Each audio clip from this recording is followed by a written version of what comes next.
SANDHAN, All Gujarat Integrated Classroom. સેટેલાઇટના માધ્યમથી જોડતી કડી એટલે સંધાન.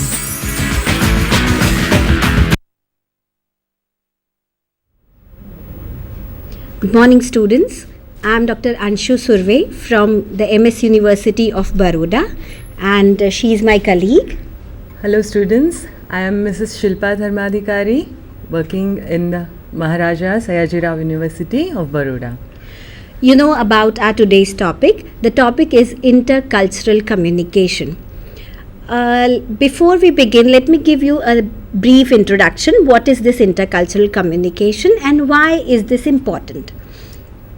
You might have seen when our own Chief Minister Narendra Modi visits places and different localities, even in Gujarat, we have different pagdis that identify the culture of that particular place of Gujarat.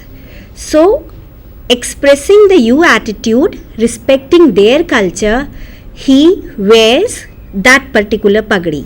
If he will visit Rajasthan, he will respect the culture there and wear the pagdi that is worn there. If he visits East, Manipur, Nagaland, then he will pay respect to the culture of that particular place.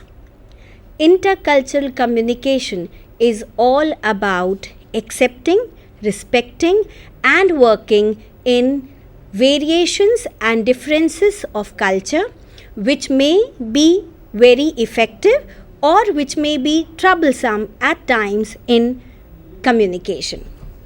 We move on to our first slide, which is The intercultural communication is the process of sending and receiving the messages between people whose cultural background could lead them to interpret verbal and non-verbal signs differently. That means that communication which varies through verbal cues in terms of language, or if it varies non-verbally in terms of body language, sign language, gestures, postures, in fact the way we dress, the way we stand, the way we walk, the way we greet, all these are a part of intercultural communication and their interpretation varies from region to region and community to community. Here we can also put a brief that culture is followed from generations to generation, and it is a way one perceives socially and the person how they present themselves in the society. In fact, culture is an English word which finds its root in another English word, cult. And students might be curious to know that cult means a set of belief. Now my question is, please try and think over, how do we know that we celebrate Diwali in a particular manner? How do we know that marriages in different communities take place in that particular manner? How do we know how a particular song or a hymn is recited? How do we know that we touch the feet of our elders? How do we know that we greet each other through shake hands in varieties of shake hands across the communication, across the globe? This is passed to us from generation to generation by the word of mouth. So culture, as it manifests religion, practices, customs, habits, even appearances, dress codes, it is passed on to us from one generation to other. Culture is going to help us to view the world from our inside, and when we deal with culture as a communication tool, we need to understand these various differences. So now we move on. Yeah, the differences are, first is in the form of communication styles.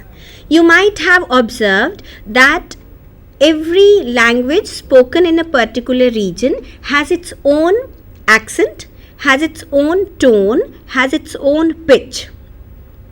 Sometimes, if we do not respect each other's culture, the communication styles are not accepted and there is a cross-cultural barrier. So, variations in communication styles are going to be prevalent.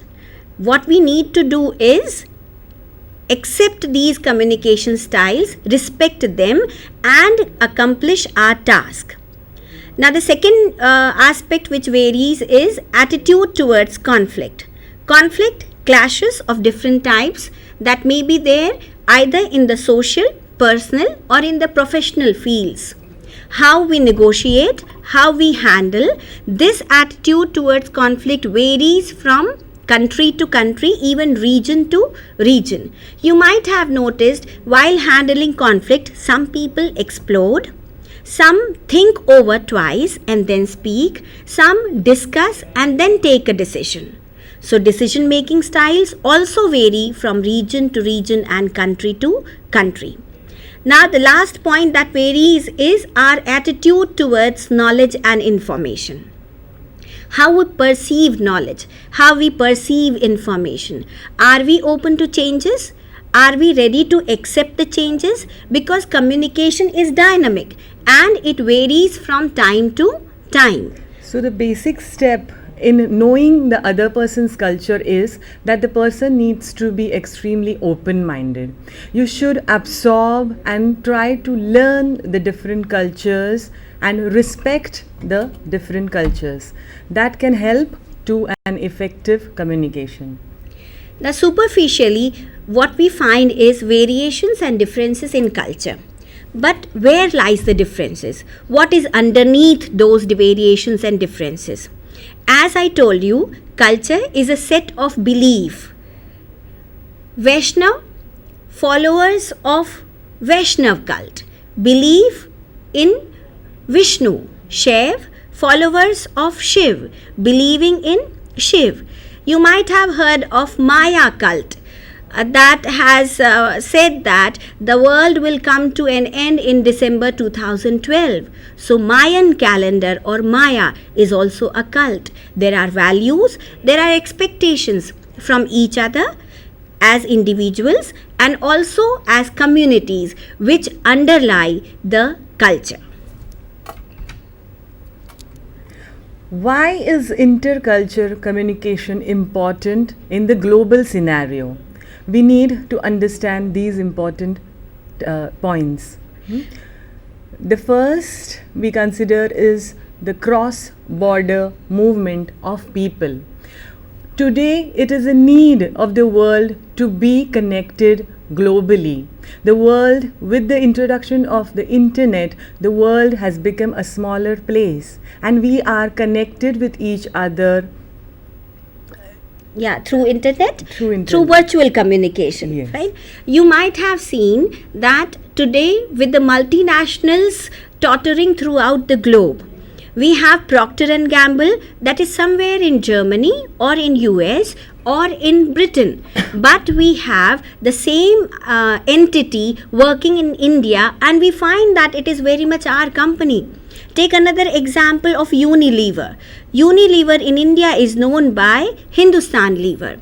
So there is a cross-border movement of people in search of work, for education and for better prospects. So the world has become a small village and our market-oriented economy has also resulted in blurring the boundaries of geographical boundaries of the world and making the world a small place.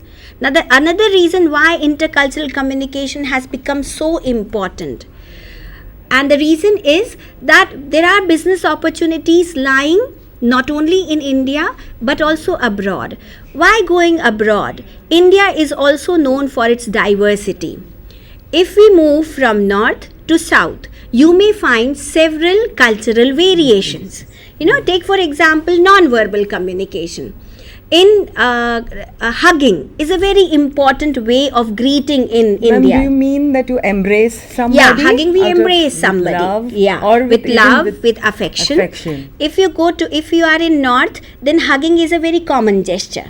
But as we go down towards south, we find that hugging is not that acceptable. We greet them with namaskar, and there is a distance between the people. So, business opportunities across the globe have created a situation wherein cultures they blend. And we need to create an environment where we accept each other's culture, because most important objective is not considering that our culture is superior, but what is more important is accomplishing those business tasks. Now, second option that we have is diverse workforce.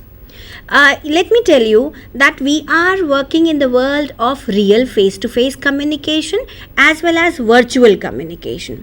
Virtual means which is not real.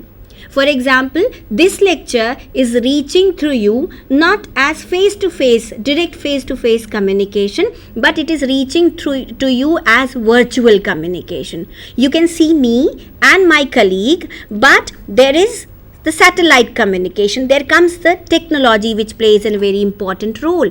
So, as a team, we might be working on a project with a member who might be from Germany, another member from Nepal, probably another member from any European country. So, what we need to understand is their cultural variations and adapt ourselves to each other's cultural variations, so that the diverse working force comes together and contributes to maximizing the output of the communication. So, intercultural communication, with English globe-tottering the world, with English becoming the global language of business, the barriers of language have been minimized.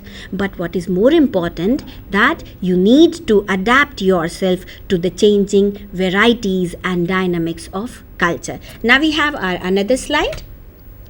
How communication varies. In verbal codes and in the non-verbal codes. Now, when we describe in verbal codes, here we need to mention that verbal is any kind of the oral communication, that is the use of language. So here language is going to play an important role. Now, in intercultural communication, when we are discussing it as a global village, we are discussing world as a global village, we need to understand the English, which is the most common and the familiar language which is used for communication. Completely agreed, Shilpa. You know, students, English is called as a sponge language. We call sponge in our local pronunciation. You know, what does a sponge do? If we dip that sponge in the water, it will absorb water. If you squeeze it, it will release that water. English is that sponge language. You know, there are varieties of Englishes across the world. Till few years back, we knew only about the British English or the American English. But now there are Pakistani English, which is known as Pinglish. Then there is Singaporean English, which is known as Singlish. Then Chinese English, which is known as Chinglish. Then we have African English. We have our own very Indlish or Hinglish, as we call. You know, so there are varieties in Englishes across the world. Let me give you a few examples. In India, we hire a vehicle, a four-wheeler, and what do we call it? Taxi. In America, the same taxi is known as cab.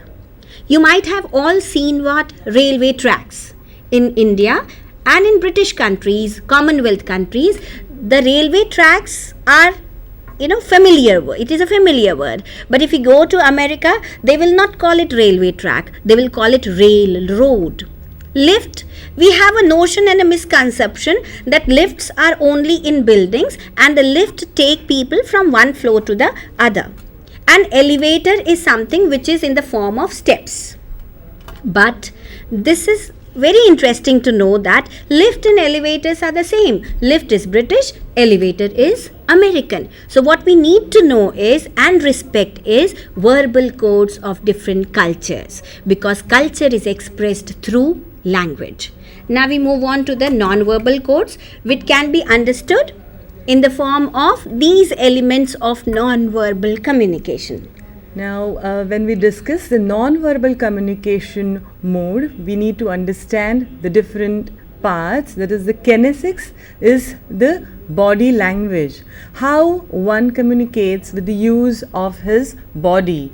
It is said that the posture, what are the different types of body language when we say in the form of kinesics, is the posture, the different gestures, the eye contact which a person makes with the other person for better communication, and the different styles. So it is the way you present yourself more effectively towards the other person for a better communication. But it is said that body language will play a vital role in your process of communication. Sometimes you can make out from the body language the way the person stands, the person communicates with each other.